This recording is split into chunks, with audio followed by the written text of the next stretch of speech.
সুপ্রিয় ভিউয়ার্স, আমি মোহাম্মদ জুবায়ের আহমদ জুবের।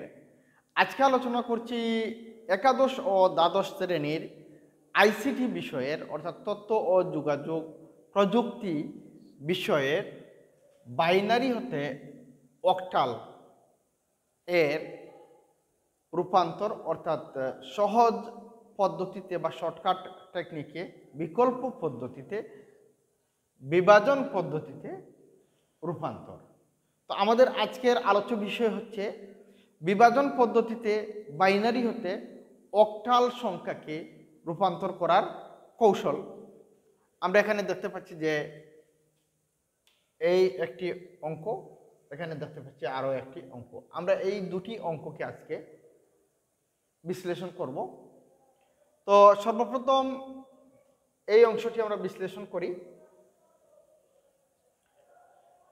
1100101 এই দুই বৃত্তি অর্থাৎ এই অংশটি হচ্ছে বাইনারি সংখ্যা পদ্ধতি, তারপর সমান চিহ্ন, তারপর প্রশ্নবোধক চিহ্ন, তারপর 8 অর্থাৎ বাইনারি থেকে অক্টালে রূপান্তর করো। এই প্রশ্ন দ্বারা বোঝানো হচ্ছে বাইনারি থেকে অক্টালে রূপান্তর করো, অর্থাৎ বাইনারি সংখ্যাকে অক্টাল সংখ্যায় রূপান্তর করো। তো আমরা সবচেয়ে গুরুত্বপূর্ণ যে বিষয়টা হচ্ছে বিভাজন পদ্ধতিতে আমরা জানি যে অক্টাল সংখ্যা তৈরি করতে গেলে বাইনারি থেকে 3 সংখ্যা দিয়ে বিভাজন দিতে হয়। তাই আমরা ডান দিক থেকে এই ডান দিক থেকে এই 1 থেকে 0 1 এভাবে 0 1 1 বিভাজন করব। তো প্রথমে আমরা এই 3টি সংখ্যা নিলাম 1 0 1, তারপর আমরা এই 3টি সংখ্যা নিলাম 0 1 1। এখন আমরা খুব শর্টকাট বা সহজ পদ্ধতিতে বিভাজন করব। আমরা জানি যে 101 অর্থাৎ 101 সমান দশমিক সংখ্যায় 5, যেহেতু দশমিক এবং অক্টাল সংখ্যাগুলো 7 পর্যন্ত সমান, তাই অক্টালেও 5 হবে। আমরা জানি 110 অর্থাৎ 110 সমান দশমিক সংখ্যায় 6, যেহেতু দশমিক এবং অক্টাল সংখ্যাগুলো 7 পর্যন্ত সমান, তাই অক্টালেও 6 হবে। তাহলে আমরা পেলাম 5 এবং 6। এখন আমরা এই 6 এবং 5কে একই বৃত্তে নিয়ে আসবো, অর্থাৎ একই বৃত্তের মধ্যে নিয়ে আসবো। আমরা নিয়ে আসলাম 5 নিয়ে আসলাম, 6 নিয়ে আসলাম, হলো 65। তাহলে আমরা 1 1 0 1 0 1 বাইনারি সংখ্যার সমমান বা রূপান্তর করে পেলাম 6 5 অর্থাৎ 65 অক্টাল সংখ্যায় রূপান্তরিত হয়েছে 65। অর্থাৎ এই বাইনারি অঙ্কটি অক্টাল সংখ্যায় রূপান্তরিত হয়েছে 65। তারপর আমরা দেখতে পাচ্ছি আরও একটি অঙ্ক। আমরা দেখতে পাচ্ছি এই অংশে একটি অঙ্ক 1 0 0 1 0 1 0 0। এটি হচ্ছে একটি বাইনারি অঙ্ক বা বাইনারি সংখ্যা পদ্ধতি। আমরা এটিকে অক্টালে রূপান্তর করব, তারপর সমান চিহ্ন, প্রশ্নবোধক চিহ্ন 8 অর্থাৎ এটিকে অক্টালে রূপান্তর করো এই অংশ দ্বারা বোঝানো হচ্ছে। আমরা জানি যে 3 সংখ্যা দ্বারা বিভাজন করে অক্টালে রূপান্তর করতে হয় বাইনারি সংখ্যাগুলোকে। আমরা 3 সংখ্যাতে রূপান্তর করা শুরু করলাম। এখানে এই 3টি সংখ্যা নিলাম, তারপর এই 3টি সংখ্যা নিলাম। প্রথমে নিলাম 0 0 1 অর্থাৎ 0 0 1, তারপর নিলাম 0 1 0 0 1 0, তারপর এখানে দুটি সংখ্যা আছে, আমরা নিলাম 0 1 অর্থাৎ 0 1, তারপর 3 সংখ্যা যেহেতু বিভাজন করতে হবে আমরা এই সংখ্যাগুলোর সাথে একটি সংখ্যা দিতে হবে 0 3 সংখ্যা তৈরি করার জন্য।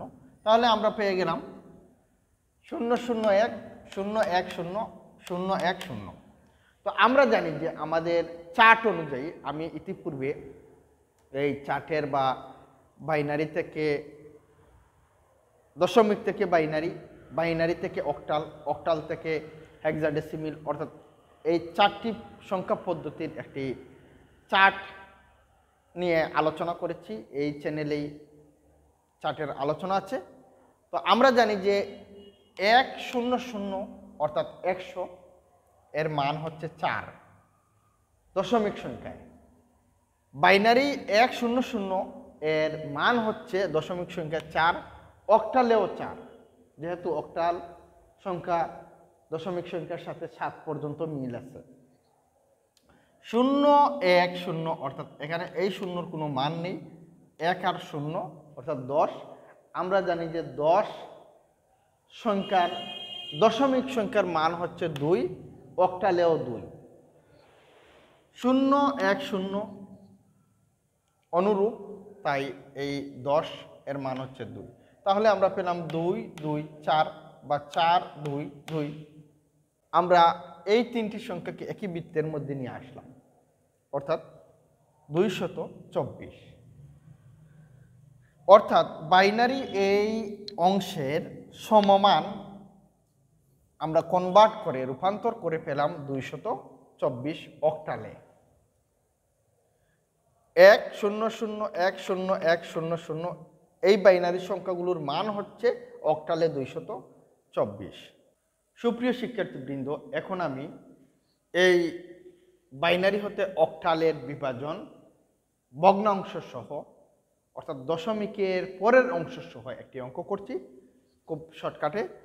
আমরা এখানে দেখতে পাচ্ছি 1 0 0 1 1, তারপর দশমিক, তারপর 1 0। অর্থাৎ এই সংখ্যাটিকে বা এই অঙ্কটিকে আমরা অক্টালে রূপান্তর করব। আমরা জানি 3 সংখ্যায় বিভাজন করতে হয়, আর বিভাজনের ক্ষেত্রে দশমিকের পরের অংশ বাম দিক থেকে 3 সংখ্যা দিয়ে দিয়ে যেতে হয়, আর দশমিকের আগের অংশ বা পূর্বের অংশ ডান দিক থেকে 3 সংখ্যা দিয়ে দিয়ে বাম দিকে যেতে হয়। আর দশমিকের পরের অংশ বাম দিক থেকে 3 সংখ্যা দিয়ে দিয়ে ডান দিকে যেতে হয়, আর দশমিকের আগের অংশ ডান দিক থেকে 3 সংখ্যা দিয়ে দিয়ে বাম দিকে যেতে হয়। আমরা এখানে দেখতে পাচ্ছি যে 1 0, অর্থাৎ এই অংশটিকে আমরা 3 সংখ্যায় বিভাজন করব। 1 0 যেহেতু 3 সংখ্যায় বিভাজন করব, আমরা আরেকটি শূন্য দিয়ে এটিকে 3 সংখ্যায় রূপান্তর করতে হবে। তাহলে 0.100, অর্থাৎ 3 সংখ্যায় আমরা বিভাজনের জন্য এটিকে তৈরি করলাম। তারপর এই দশমিকের পরের অংশকে আমরা 3 সংখ্যায় রূপান্তর করে বাম দিক থেকে ডান দিকে যাচ্ছি, আর দশমিকের আগের অংশ বা পূর্বের অংশ আমরা রূপান্তর করব 1 1 0 1 1 0, তারপর 0 1 0 1। যেহেতু 3 সংখ্যায় রূপান্তর করতে হবে, আরও একটি শূন্য দিলাম, অর্থাৎ 0 1 0। আমরা এখন এই সংখ্যাগুলোকে কনভার্ট করব। আমরা জানি যে 1 0 0 অর্থাৎ 100 এর মান দশমিকে 4, অক্টালেও 4। আমরা জানি যে 0 1 1 অর্থাৎ 1 1 অর্থাৎ এই শূন্যর তো বামের শূন্যর মান নেই, 1 1 এর মান অর্থাৎ 11 এর মান হচ্ছে 3, দশমিকে অক্টালেও 3। আমরা জানি 0 1 0 অর্থাৎ 10 এর মান হচ্ছে দশমিকে 2, অক্টালেও 2। তাহলে আমরা পেলাম 2 3 4 বা 4 3 2। আমরা এখন এই সংখ্যাগুলোকে সরাসরি একটি বৃত্তের মধ্যে নিয়ে আসবো। তাহলে 2 নিয়ে আসলাম, 3 নিয়ে আসলাম। যেহেতু এই অংশটি অর্থাৎ এই অংশটি দশমিকের পরের অংশ, তাই এই স্থানে একটি দশমিক দিয়ে এই 4 নিয়ে আসলাম, অর্থাৎ 23.4। আমরা এখানে উত্তর দেখি 1 0 0 1 1.10 এর রূপান্তর হচ্ছে 23.4 অক্টালে। অর্থাৎ এই বাইনারি অংশের বা বাইনারি সংখ্যার কনভার্ট বা রূপান্তর বা সমমান হচ্ছে অক্টালে 23.4। তো সুপ্রিয় শিক্ষার্থীবৃন্দ, আশা করি আমার এই ক্লাসটি সবার কাছে ভালো লাগবে। যদি ভালো লাগে সাবস্ক্রাইব করে সাথে থাকবেন। আজকের মতো এই পর্যন্ত। সবাই ভালো থাকো, সুস্থ থাকো। ধন্যবাদ সবাইকে।